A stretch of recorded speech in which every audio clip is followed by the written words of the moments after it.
Hello साथियों, कैसे हैं। उम्मीद करता हूं कि आप अच्छे तरीके से फर्स्ट ग्रेड की तैयारियों में जुटे हुए हैं और उसी उम्मीद के साथ कि आपका सिलेक्शन हो, उसके लिए हम लगातार इस ऑनलाइन प्लेटफॉर्म पर आपको रेगुलर क्लासेज है वो उपलब्ध करवा रहे हैं।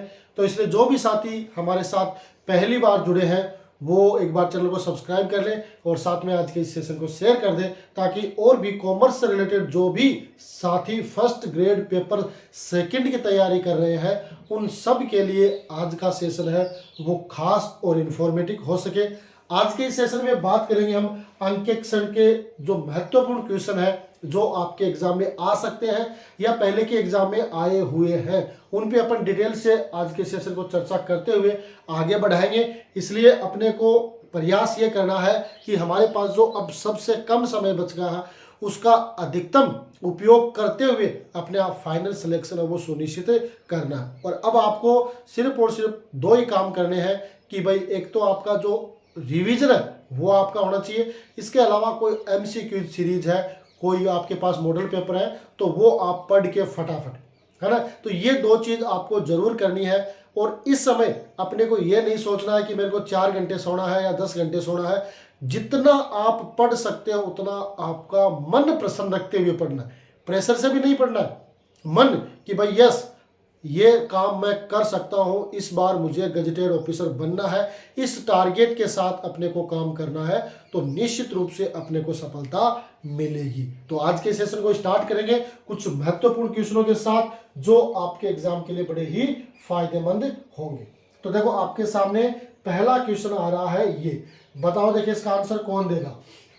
क्या पूछा है कि नियोक्ता, क्या पूछा है, नियोक्ता के वित्तीय विवरणों के विषय में राय बनाने हेतु, विषय में राय बनाने हेतु पालन की जाने वाली समस्त क्रियाओं को रूपरेखा, है ना, क्रियाओं की रूपरेखा को ऑडिट प्रोग्राम कहते हैं। ये किस विद्वान ने कहा है ना। आपका होता है ऑडिट प्रोग्राम, है ना, ऑडिट प्रोग्राम, अंकेक्षण कार्यक्रम। जब भी हम कोई काम करते हैं तो उससे पहले अपन क्या बनाते हैं, कोई योजना बनाते हैं कि ये प्रोग्राम है वो कैसे करना है, ताकि अपना सारा का सारा जो वे है वो हमें पता रहे कि मैं पहले ये काम करना, बाद में ये करना, बाद में ये करना।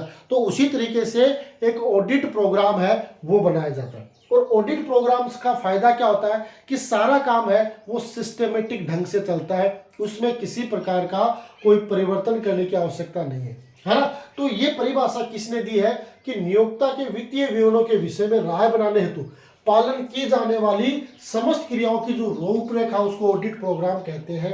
ये किसने कहा है, डब्ल्यू विंग ने, हॉवर्ड स्टेटलर का, या आर्थर डब्ल्यू होम्स का, या प्रोफेसर हेने का।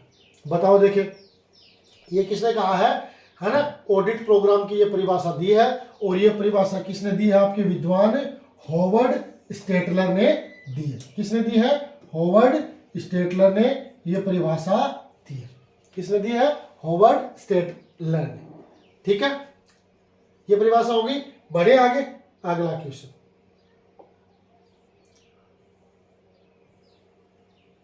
बताओ देखिए अब इसका आंसर कौन दे रहा है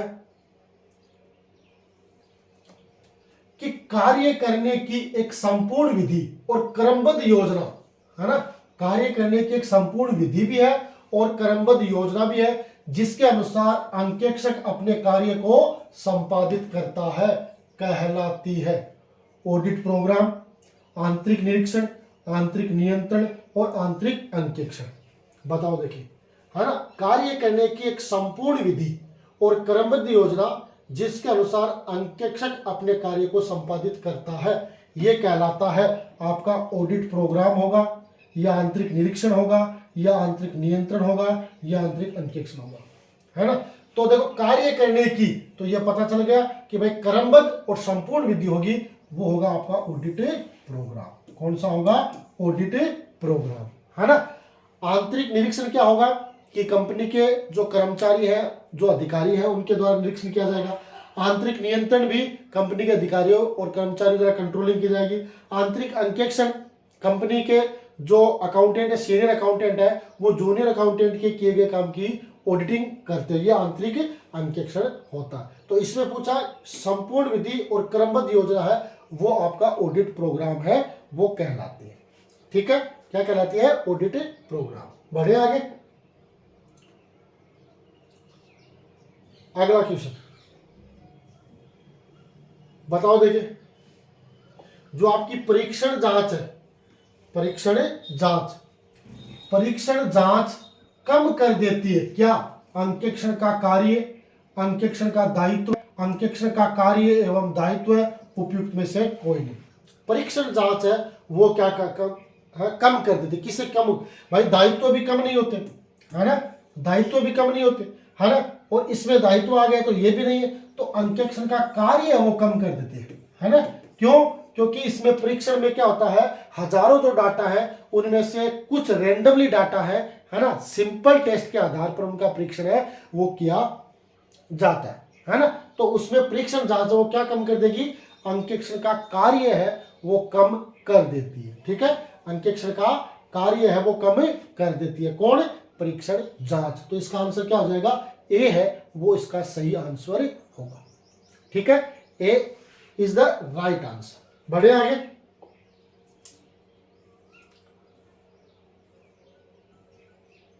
बताओ। देखिए, इसका आंसर परीक्षण जांच से रिलेटेड है। क्या पूछा है कि परीक्षण जांच में निहित है केवल कुछ मद हो और मदों की विस्तृत जांच, केवल मदों की जांच, मदों के आदर्श नमूनों की जांच या उपयुक्त सभी। बताओ। देखिए, परीक्षण जांच में क्या निहित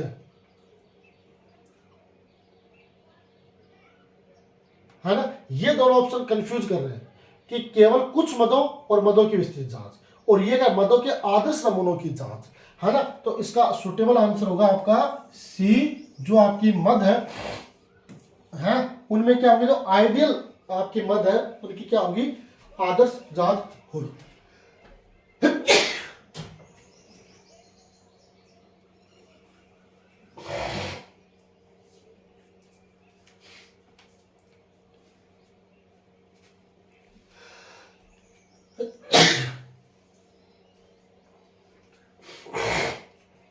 परीक्षण जांच में क्या होगा कि मदों के आदर्श नमूनों की जांच है वो परीक्षण जांच में की जाएगी, है ना।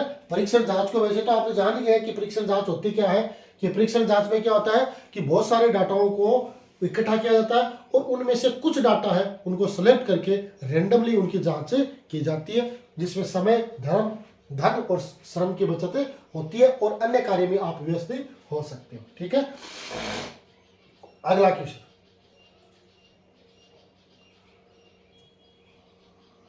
बताओ। देखिए, इसका आंसर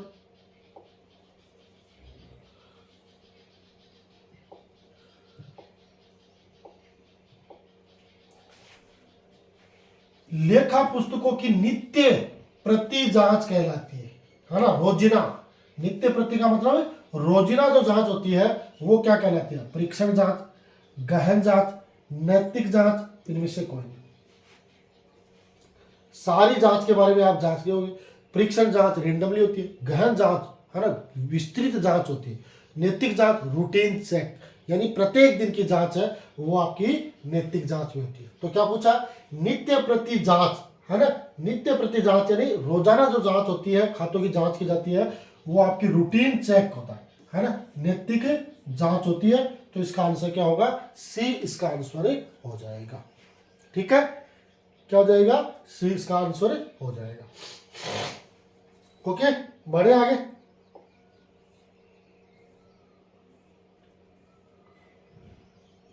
बताओ। देखिए, इसका आंसर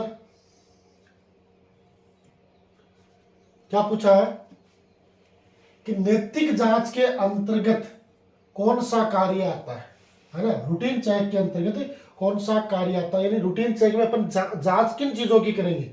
तो प्रारंभिक पुस्तकों की जांच और त्रुटियों को सुधारना, खतौनी की जांच, तलपट की जांच, है ना, और उपयुक्त सभी कार्य, है ना। बताओ। देखिए, इसका सही आंसर कौन सा होगा? नैतिक जांच के अंतर्गत कौन सा कार्य आता है? प्रारंभिक पुस्तकों की जांच, त्रुटियों को सुधारना, खतौनी की जांच, तलपट की जांच या उपयुक्त सभी कार्य। बताओ। देखिए,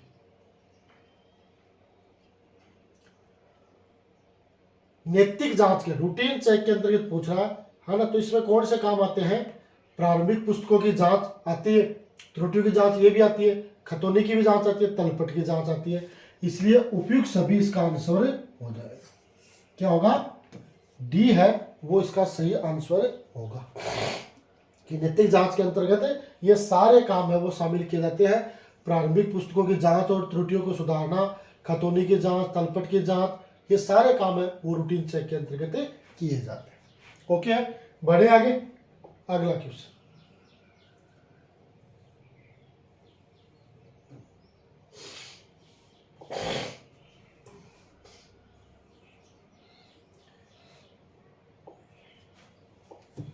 बताओ नैतिक जांच का प्रमुख उद्देश्य है ना प्रारंभिक लेखा पुस्तकों की गणितीय शुद्धता की जांच करना, खतौनी और शेषों की जांच करना, विशेष चिन्हों का प्रयोग करके गबन रोकने का प्रयास करना, या उपरोक्त सभी। बताओ, देखिए नैतिक जांच का प्रमुख उद्देश्य है ना।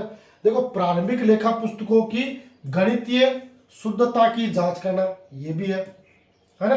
खतौनी और शेषों की जांच करना यह भी प्रमुख उद्देश्य है। विशेष चिन्हों का प्रयोग करके गबन रोकने का प्रयास करना यह भी है। तो इसका मतलब इसका आंसर हो जाएगा उपरोक्त सभी।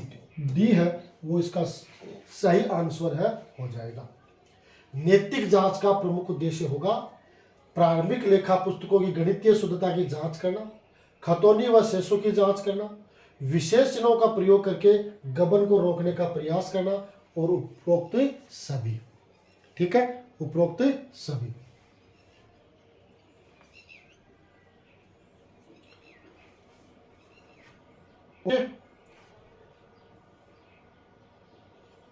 ओके है, उपरोक्त सभी। बढ़े आगे। अगला क्वेश्चन,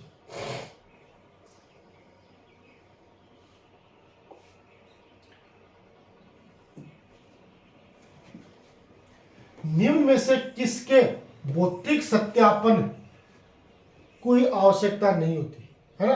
निम्न में से किसके भौतिक सत्यापन की आवश्यकता नहीं होती? भौतिक का मतलब फिजिकल वेरिफिकेशन है ना, की आवश्यकता नहीं होती। स्टॉक की, प्लांट की, फुटकर औजार की, या ख्याति की। देखो, स्टॉक है, इसका तो आपको वेरिफिकेशन करना पड़ेगा कि भाई अपने पास स्टॉक में कितना माल है, शेष है, तो इसका भौतिक सत्यापन जरूरी है। प्लांट, हमारे पास प्लांट है वो कैसी स्थिति में है या नहीं, उसमें कुछ कमी वृद्धि तो नहीं होगी। फुटकर औजार, लूज एंड टूल्स है, क्या वो अपने पास जितने अपने खरीदे थे वो पूरे हैं या नहीं। लेकिन हम ख्याति का भौतिक सत्यापन नहीं कर सकते। ख्याति एक अमूर्त संपत्ति। कौन सी है? अमूर्त संपत्ति। अमूर्त संपत्ति, इंटेंजिबल असेट्स है। इसको सिर्फ देख सकते नहीं है, इसको सिर्फ महसूस कर सकते हैं कि अपने पास व्यापार में ख्याति। और उस ख्याति को आधार पर आपने देखा होगा 3 तरीके से इनका वर्गीकरण किया गया है ना। एक कुत्ते के स्वभाव की, बिल्ली के स्वभाव की, चूहे के स्वभाव की, खरगोश के स्वभाव की, अलग अलग ख्याति का वर्गीकरण किया गया। एक ये भी ध्यान रखना, जो क्रय की गई ख्याति होती है उसी को खातों में दिखाया जाता है अकाउंटिंग स्टैंडर्ड 26 के अनुसार। जो स्व अर्जित ख्याति है उसको कभी भी खातों में नहीं दिखाया जाता है। तो भौतिक सत्यापन किसका नहीं होगा? ख्याति का नहीं होगा, बाकी सबका भौतिक सत्यापन हो सकता है। ओके, ये तो आप जरूर बता दोगे। इसका आंसर कौन दे रहा सबसे पहले? बताओ, देखिए इसका आंसर बताओ फटाफट।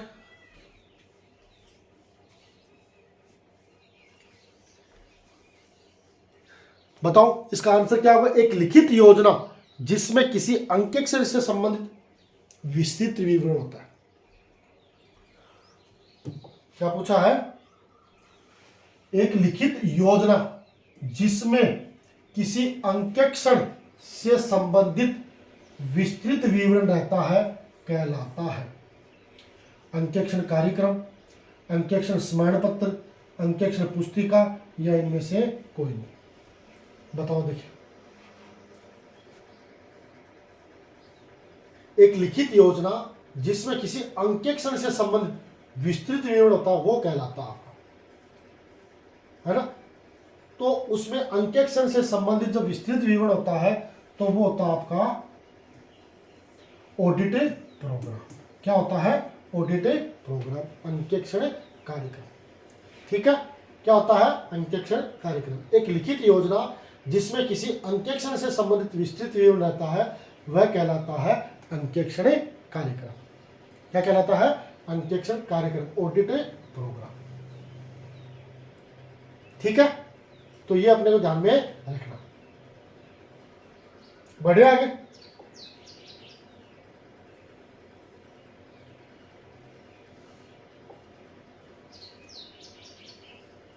बताओ, देखिए, अंकेक्षण कार्यक्रम होना चाहिए लोचदार, यांत्रिक, कठोर, कठोर या यांत्रिक। अंकेक्षण कार्यक्रम कैसा होना चाहिए? बताओ, देखिए, आपके अनुसार अंकेक्षण कार्यक्रम है वो कैसा होना चाहिए? लोचदार होना चाहिए, यांत्रिक होना चाहिए, कठोर होना चाहिए, या यांत्रिक और कठोर दोनों होना चाहिए। लेकिन हमेशा ध्यान रखना चाहिए अंकेक्षण कार्यक्रम कैसा होना चाहिए? फ्लेक्सिबल होना चाहिए, कि आवश्यकता अनुसार उसको अपन परिवर्तित कर सके। हार्ड रूल नहीं होने चाहिए, है ना, फास्ट रूल नहीं होना चाहिए कि ठीक है ये हो गया तो इसी से होगा, नहीं, वो फ्लेक्सिबल होना चाहिए, उसके अनुसार परिस्थितियों के अनुसार वो बदलते रहना चाहिए। तो अंकेक्षण कार्यक्रम आपका लोचदार होना चाहिए। क्या होना चाहिए? लोचदार होना चाहिए। अंकेक्षण कार्यक्रम कैसा होना चाहिए? लोचदार होना चाहिए। ठीक है, बढ़े आगे।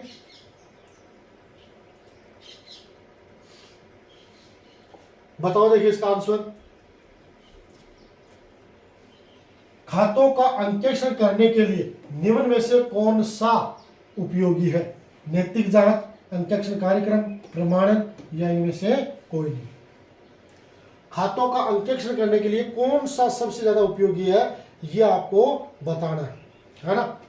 तो देखो, नैतिक जांच में क्या होता है? रूटीन जांच होती है ना, जो भी खाते हैं उनकी जांच की जाती है, वो होती है आपका नैतिक जांच। अंकेक्षण कार्यक्रम में कि भाई अंकेक्षण अपने को किस तरीके से करना है, उसकी संपूर्ण रूपरेखा होती है।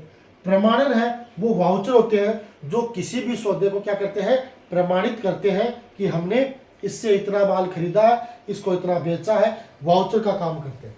लेकिन अंकेक्षण करने के लिए पूछा है ना, अंकेक्षण करने के लिए कौन सी जो विधि है वो सबसे उपयुक्त है, और वो होती है आपका अंकेक्षण कार्यक्रम। क्या होता है? Audit programme. तो बी इसका सही आंसर होगा। खातों का अंकेक्षण करने के लिए कौन सा उपयोगी है?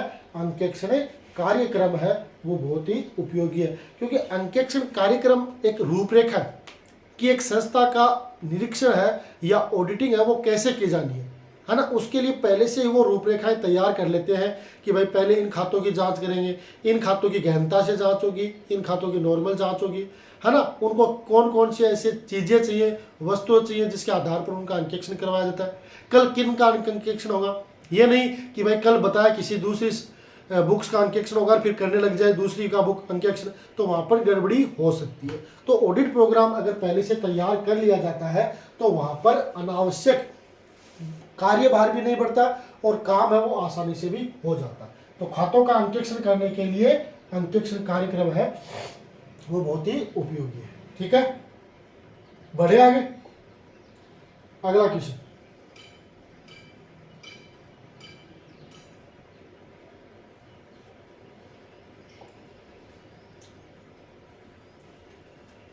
बताओ, देखिए, परीक्षण जांच के लिए लेखों का चयन किया जाता है योजना अनुसार, परंपरा के आधार पर, अनायास, भावी रणनीति के सहारे। बताओ, देखिए, है ना।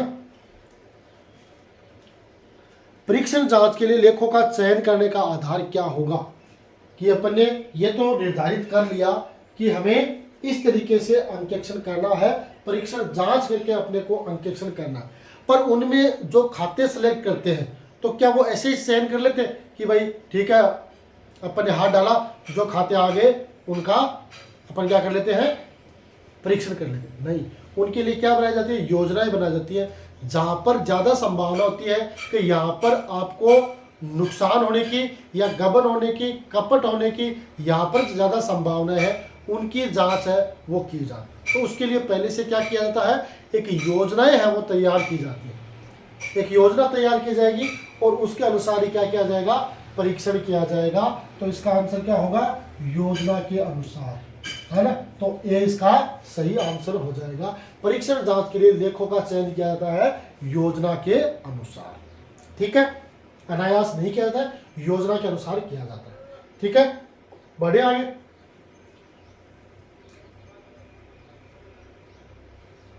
बताओ, देखिए इसका आंसर, अंकेक्षण आरंभ करने से पूर्व अंकेक्षण सर्वप्रथम निम्न की जांच करता है ना। अंकेक्षण आरंभ करने से पूर्व अंकेक्षण सर्वप्रथम किन की जांच करेगा? आंतरिक अंकेक्षण की, आंतरिक निरीक्षण की, खाता बही की, वैधानिक पुस्तकों की। बताओ, देखिए अंकेक्षण आरंभ करने से पूर्व अंकेक्षण किन की जांच करेगा, है ना। तो खाता बही, वैधानिक पुस्तकें, ये तो बाद की बात है ना, ये तो बाद में सारा रूटीन चेक के अंतर्गत करना ही है। लेकिन वो सबसे पहले क्या करेगा? आंतरिक निरीक्षण की जांच करेगा, है ना। आंतरिक ऑडिट तो हो या ना हो ये कोई जरूरी नहीं है, लेकिन इंटरनल कंट्रोल जरूर होगा। एक संस्था में आंतरिक अंकेक्षण तो करवाया जाए या न करवाया जाए कोई जरूरी नहीं है, लेकिन आंतरिक निरीक्षण है ना, इंटरनल चेक है, वो जरूर होती है कि एक व्यक्ति द्वारा तैयार किए गए खातों की दूसरे व्यक्ति द्वारा जांच करना। तो ये है या नहीं, ये अगर ये हो तो ठीक है, नहीं हो तो भी कोई दिक्कत नहीं है। पर अगर ये होता है ना तो बढ़िया बात है, और अगर नहीं होता है तो फिर इसको देखते ही जो ऑडिटर है उसके मन में एक प्रश्न आ जाता है कि उन्होंने आंतरिक निरीक्षण अच्छा नहीं किया है, इसका मतलब यहाँ पर धांधली होने की संभावनाएं ज्यादा है ना। तो इसलिए अंकेक्षण कार्यक्रम प्रारंभ करने से पूर्व जो ऑडिटर है वो सबसे पहले आंतरिक निरीक्षण प्रणाली की जांच करता है। क्या करता है? आंतरिक निरीक्षण प्रणाली की जांच करता है कि वास्तव में ये सही है या नहीं, क्या निरीक्षण, जो निरीक्षण है वो सही तरीके से किया गया है या नहीं किया गया है, इसकी जांच अब ऑडिटर के द्वारा की जाती है, ठीक है। इसका आंसर कि एक सुव्यवस्थित व्यवसाय में अंकेक्षण के लिए सर्वोत्तम प्रविधि है भौतिक गणना, नैतिक परीक्षण, इनमें से कोई नहीं, है ना। तो प्रविधि की बात आती है और सर्वोत्तम की बात आती है तो आप कहते हैं परीक्षण जांच, है ना। तो सी इसका आंसर होगा, सी इसका आंसर हो जाएगा, परीक्षण जांच। एक सुव्यवस्थित व्यवसाय में अंकेक्षण की जो सर्वोत्तम विधि होगी वो होगी आपकी परीक्षण जांच। ओके,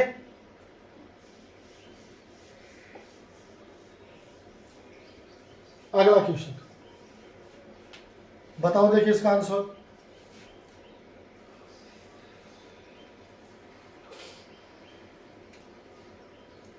क्या पूछा है? अंकेक्षण में परीक्षण जांच के लिए ऐसी मदों का चयन करना चाहिए जो किसी क्षेत्र की विस्तृत सूचना हो, जो एक क्षेत्र को विशेष मध्य हो, संपूर्ण व्यवसायिक इकाई की प्रतिनिधि हो, या शाख मध्य हो, केवल शाख मध्य हो, है ना। तो अंकेक्षण में परीक्षण जांच के लिए ऐसी मदों का चयन करना चाहिए, है ना, जो किसी क्षेत्र से विशेष हो, है ना। कुल मिलाकर ये मान सकते हैं या एक क्षेत्र की विशेष मध्य हो या संपूर्ण व्यवसाय की इकाई का प्रतिनिधि करे, है ना। तो देखो अंकेक्षण में जो परीक्षण जांच है उनके लिए ऐसी मदों का चयन करना चाहिए जो संपूर्ण व्यवसायिक इकाई की प्रतिनिधि के रूप में काम करे। तो इसका आंसर क्या होगा? सी है, वो इसका आंसर हो जाएगा, है ना। अंकेक्षण में परीक्षण जांच के लिए अपने को ऐसी मदों का चयन करना है जो संपूर्ण व्यवसायिक इकाइयों का प्रतिनिधित्व करे। ये नहीं कि अपन ने जो सिलेक्ट कर लिया वो एक ही विशेष क्षेत्र से नहीं, सबका थोड़ा थोड़ा कंट्रीब्यूशन होना चाहिए, हिस्सा होना चाहिए, ताकि अपने जो सैंपल ने उसके आधार पर जब परीक्षण जांच करें वो सही, शुद्ध और सत्य जांच निकल के आए, है ना। तो परीक्षण जांच के लिए अपने को संपूर्ण व्यवसायिक इकाई की जो प्रतिनिधि है उन सब का चयन करना चाहिए ताकि उनके आधार पर निष्कर्ष सब अच्छा निकल सके, ठीक है। बढ़े आगे, अगला क्वेश्चन,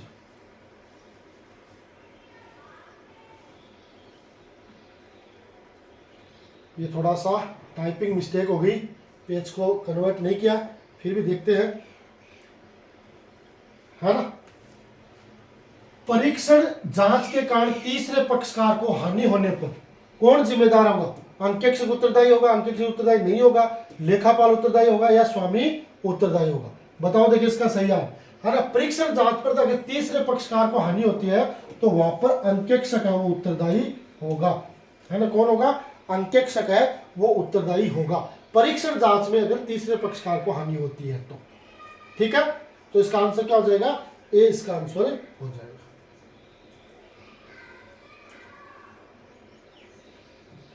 ये तो गड़बड़ हो गई। चलो यहां तक ही देख लेते हैं। थोड़ी सी टाइपिंग में गड़बड़ हो गई, पेज चेंज नहीं किया, है ना। चलो, परीक्षण जांच के लिए कौन सी मद उपयुक्त है?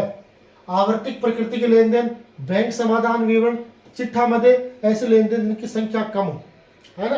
तो परीक्षण जांच के लिए जो मद सबसे ज्यादा उपयुक्त है वो है आपकी आवर्तिक मद, है ना। जो बार बार वापस रिटर्न होती है ना, वो आपकी आवर्तिक मद की कैटेगरी में आती है। तो आवर्तिक मद है वो आपकी परीक्षण जांच के लिए सबसे उपयुक्त मानी जाती है। ठीक है, आवर्तिक, तो इसका आंसर क्या हो जाएगा? ए है इसका आंसर हो जाएगा। ठीक है, ठीक है।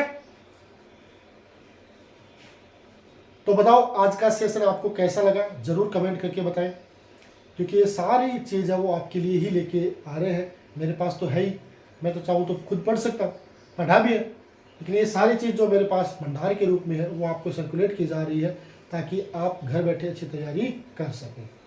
तो ये था आज का एक और शानदार, जानदार और छोटा सा सेशन जो आपके साथ शेयर किया गया है। निश्चित रूप से आज का सेशन है वो आपके लिए बड़ा खास इन्फॉर्मेटिव रहा होगा, ऐसी मैं आशा और विश्वास रखता हूँ।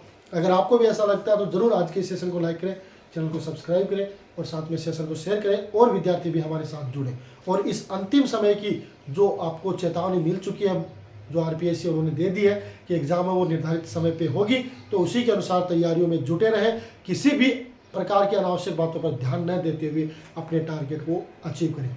इसी आशा विश्वास के साथ आज के सेशन में इतना ही। मिलेंगे अगले सेशन में, तब तक के लिए गुड बाय।